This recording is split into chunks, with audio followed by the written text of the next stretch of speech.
वालेकुम अस्सलाम रहमतुल्लाहि व बरकातहू। आपने पूछा कि सोने का जो रेट चल रहा है मसलन 2 लाख रुपए पर तोला, तो अगर कोई एक हफ़्ता लेट पर हमसे लेता है कि मैं आपको 2,02,000 रुपये दूंगा आज ही के रेट के तय करके, लेकिन हफ्ते बाद पैसे दूंगा, तो क्या ये जायज़ है? तो याद रखिए, अगर तो वो जेवर है, यानी 2 लाख रुपए का जेवर है और वो कहता है एक हफ़्ता लेट पैसे दूंगा, तो उसकी जो रेट मुतय्यन करना है वो 2,02,000 रुपये, तो उस वक्त तो ये जायज़ होगा।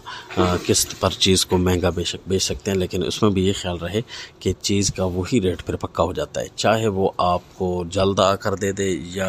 देर से आकर दे, जैसे भी दे, ना जल्द देने पर पैसे गिरेंगे, ना लेट करने पर उस पर कुछ जुर्माना लग सकता है। तो ये बात तो अलग हो गई कि किस पर चीज़ को महंगा कर सकते हैं। लेकिन अगर आप जेवर नहीं बना हुआ, सोने की टिकिया है, तो सोने की टिकिया का जो भी रेट है उस रेट से 1 रुपया ज़ायद भी आप आगे पीछे नहीं कर सकते, चाहे जितना देर से भी दे।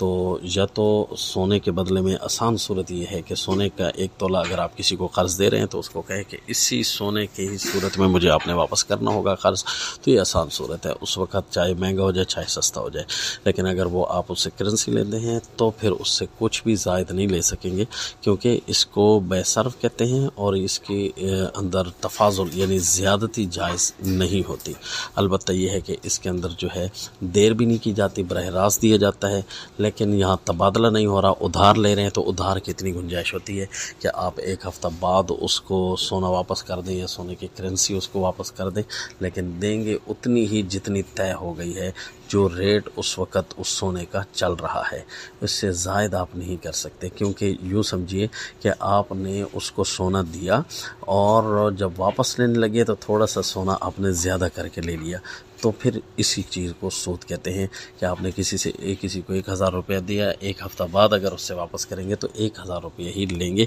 1,002 रुपये, 1,001 रुपये भी नहीं ले सकते।